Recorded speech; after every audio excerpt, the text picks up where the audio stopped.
اعوذ باللہ من الشیطان الرجیم بسم اللہ الرحمن الرحیم۔ ویورز السلام علیکم۔ ویورز میں ہوں آپ کا میزبان سید احمد سمیع اور آپ دیکھ رہے ہیں سید احمد سمیع یوٹیوب چینل راولپنڈی اسلام آباد سے۔ ویورز جیسا کہ آپ کو معلوم ہے کہ پی ٹی آئی نے ایک فتح حاصل کی، تاریخی فتح اس لیے کہہ رہے ہیں کہ اتنے بڑے لیول پہ کبھی بائی الیکشن ہوئے نہیں، لیکن بہرحال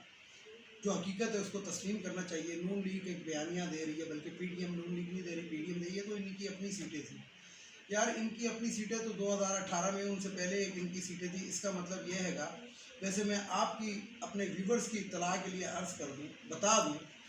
کہ اس کے اندر سے جو پی ٹی آئی نے الیکشن میں جو سیٹیں جیتی تھی وہ صرف 4 سیٹیں جیتی تھی، اور باقی جتنی بھی سیٹیں جیتی تھی وہ انڈیویجلز نے جیتی تھی، یعنی کہ 16 سیٹیں جو تھیں وہ انڈیویجلز نے جیتی تھی، آزاد امیدواروں نے، تو جو الیکٹیبل اپنے آپ کو کہتے ہیں۔ تو خان نے بیک وقت اگر یہی لوگ یہی بات کرتے ہیں کہ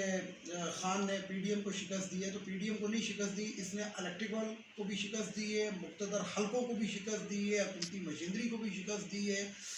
رجیم چینج آپریشن کے کرداروں کو بھی شکست دی ہے، الیکشن کمیشن آف پاکستان کو بھی شکست دی ہے، اور پی ڈی ایم کو بھی شکست دی ہے۔ تو یہ 11 پارٹیاں، پی ڈی ایم ایک مخفف ہے 11 پارٹیوں کا۔ تو بات یہ ہے کہ شکست تو بہرحال اس نے دے دی، اور جو 5 سیٹیں جو گئی ہیں، یعنی کہ 4 نون لیگ کے پاس اور ایک جو تھی وہ آزاد امیدوار کے پاس، اس میں سے بھی جو پنڈی کی سیٹ ہے، تو جس ٹائم میں آپ سے مخاطب ہوں ادھر ایک انکشاف ہو چکا ہے کہ دھاندلا ہو چکا ہے، اور دھاندلا بھی کس نے کیا ہے کہ 1500 سے زیادہ ووٹ وہاں پہ ریجیکٹ ہوئے ہیں۔ اب ان ریجیکٹ ووٹوں کی گنتی جو ہے نا، اس میں کون سا ایسا محکمہ ہے کہ جو الیکشن کمیشن کے جو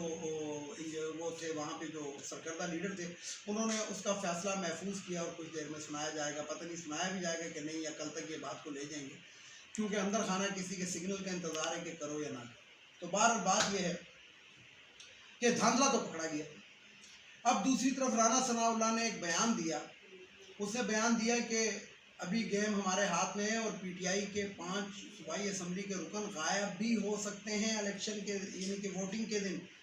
وہ غالباً 23 تاریخ ہے یا 24 تاریخ ہے۔ تو اس کا میں یہاں پہ ایک سیدھی سی بات کہوں گا کہ سپریم کورٹ کو ویسے تو موٹو ایکشن لینا چاہیے تھا، اور لاہور ہائی کورٹ کو اس کے اوپر توہین عدالت کا نوٹس لینا چاہیے تھا، اور فوری طور پہ رانا ثناء اللہ کو صبح بردر کر دینے کا احکامات جاری کرنے تھے۔ اور یہاں پہ میں ایک اور بھی بات آپ کو بتاؤں کہ سپریم کورٹ آف پاکستان نے حمزہ شہباز سے باقاعدہ اس چیز کی گارنٹی لی ہے کہ جس دن ووٹنگ ہوگی وزیر اعلیٰ کے لیے، اس وقت تک امن و امان اور ہر چیز جو ہے وہ آپ اپنے جسے کہتے ہیں کہ ایک دائرہ جو لگایا تھا حمزہ شہباز کے گرد کے، اس دائرے کے اندر رہیں گے، اس دائرے سے باہر نہیں نکلیں گے۔ لیکن یہ جو دراصل بیسیکلی رانا ثناء اللہ کون ہے، اب میں پہلے یہ آپ کو بتا دوں، رانا ثناء اللہ فیصل آباد کا ایک گنڈا ہے، اور یہ کافی دفعہ ثابت ہو چکا ہے منشیات فروش ہے، اس کے اوپر کیس بھی ہے، لیکن کیا کریں ان عدالتوں کا کہ جو 4 3 سال تک فرد جرم ہی عائد نہ کر سکتے، اور جن پہ فرد جرم عائد ہونا تھی تو وہ اب وزیر اعظم اور وزیر اعلیٰ بنا ہوا ہے، کوئی گیرلی کا وزیر اعلیٰ ہے، اور کوئی جو ہے رجیم چینج کا وزیر اعظم ہے، اور جو رانا ثناء اللہ ہے وہ انہی کی باقیات پیداوار ہے۔ تو مریم اورنگزیب ایسے غائب ہو گئی ہے اس ٹائم کے جیسے گدھے کے سر پہ سے سینگ غائب ہو جاتے ہیں، رونے دھونے کی تصویریں آ رہی ہیں، اور بیچ میں فرما یہ رہی ہیں کہ جناب ہم نے ہتھیار نہیں ڈالے۔ تو بھائی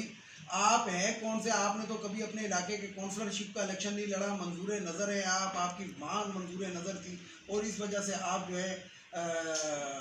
خواتین کی مخصوص نشست پہ آئی ہوئی ہیں، ادروائز آپ کی کیا قابلیت ہے، کیا وہ ہے، وہ آپ کو سب کو معلوم ہے۔ آپ کی والدہ تو خود مڈل پاس تھی، اور نواز شریف کی منظور نظر ہونے کی وجہ سے وہ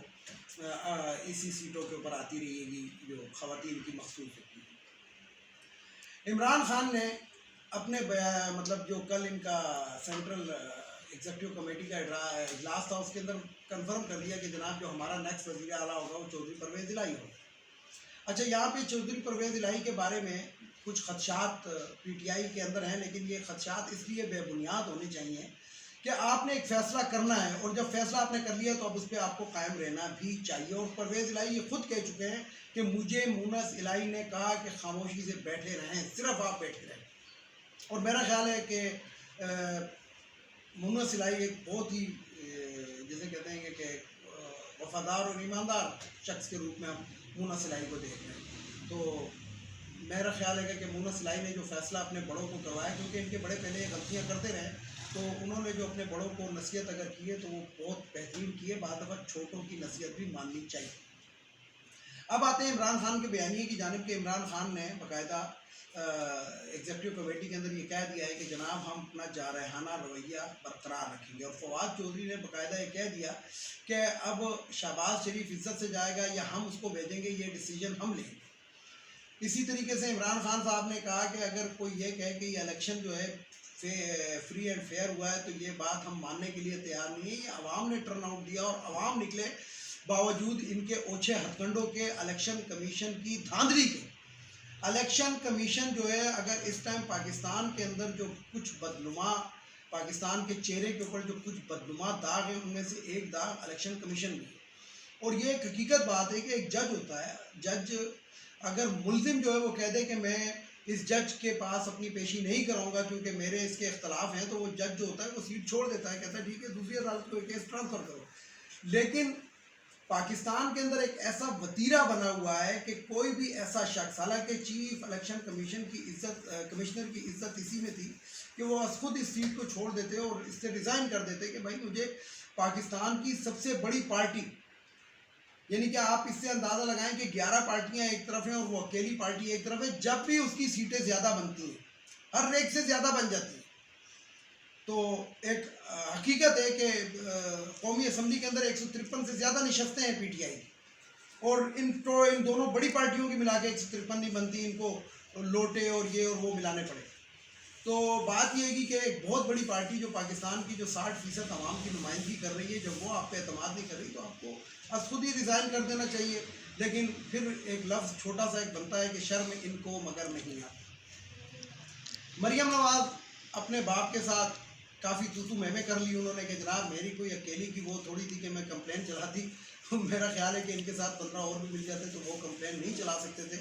جو ایک 75 سالہ نوجوان نے چلائی. اور وہ جو 75 سالہ نوجوان تھا اس نے ثابت کیا، علی احمد خان، یہ علی محمد خان، جو آخری اسپیچ اس نے قومی اسمبلی میں کی تھی، کل میں نے اس کو تقریباً کچھ 4 بار دوبارہ سنا. اس کا حرف بحرف سچ ثابت ہوا کہ اس نے کہا تھا کہ اسی سیٹ کے اوپر ہم خان کو دوبارہ لا کے بٹھائیں گے، عوام لا کے بٹھائے گی اور اللہ کے اس سے نصرت سے ہم آئیں گے. تو وہ جو پیشن گوئی تھی علی محمد خان کی وہ سچ ثابت ہونے جا رہی ہے.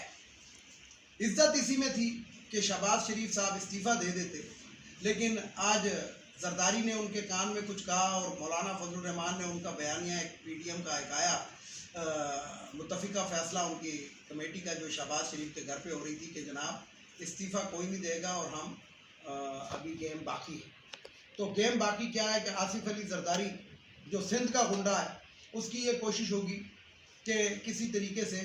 وہی جو رانا ثناء اللہ کا پلان ہے کہ 5-7 بندے غائب کر دو، تو یہ اب اتنا آسان کام نہیں ہے اور نہ اتنا آسان ہوگا. اور سپریم کورٹ، اگر سپریم کورٹ کی آنکھیں کھلی ہوئی ہیں اور ابھی بھی سپریم کورٹ کو سمجھ نہیں آ رہا، پہلے تو میں پھر یہی بات کروں گا کہ سپریم کورٹ کو از خود نوٹس لینا چاہیے تھا، لیکن از خود نوٹس نہیں تو بہرحال اس چیز کو سپریم کورٹ کو دیکھنا چاہیے اور سپریم کورٹ کو اس کے اوپر کوئی احکامات بھی جاری کرنے چاہیے اور حمزہ شہباز کو خاص طور پہ اس چیز کے اوپر پابند کرنا چاہیے کہ اگر اس قسم کی کوئی حرکت ہوئی تو تم تا حیات نہ اہل ہو. دوبارہ دیکھتے ہیں کہ کیا ہوتا ہے، لیکن میری یہ دعا ہے کہ پاکستان کے جو حق پہ بہتر ہے وہی ہو اور ان چوروں کے ہوتے ہیں. ہاں یہاں پہ میں ایک اور بات آپ کو بتاؤں کہ ڈالر پاکستان کی بلند ترین سطح کے اوپر پہنچ گیا ہے. آج انٹرا بینک میں ڈالر جو تھا وہ 222 روپے سے اوپر ہو. تو یہ جو مختہ اسماعیل کہتا تھا کہ 250 روپے کا ڈالر ہونا چاہیے تو یہ اسی طرف جا رہے ہیں. جب تک پاکستان کے اندر اسٹیبلٹی نہیں آئے گی، کون سی اسٹیبلٹی؟ یعنی کہ حکومت کی، سیاست کی، اس وقت تک ڈالر بھی اونچا اڑتا رہے گا اور ہمارے روپے کو لاتے مارتا رہے گا. ویڈیو کو لائک کریں، شیئر کریں، سبسکرائب کریں، بیل آئیکن کے بٹن کو ضرور دبائیں تاکہ میری نیکسٹ ویڈیو آپ کو مل سکے. اس کے ساتھ ہی اجازت چاہتا ہوں تمام دیکھنے والے سننے والوں کو. اللہ حافظ. اور آخر میں وہی نعرہ، پاکستان زندہ باد.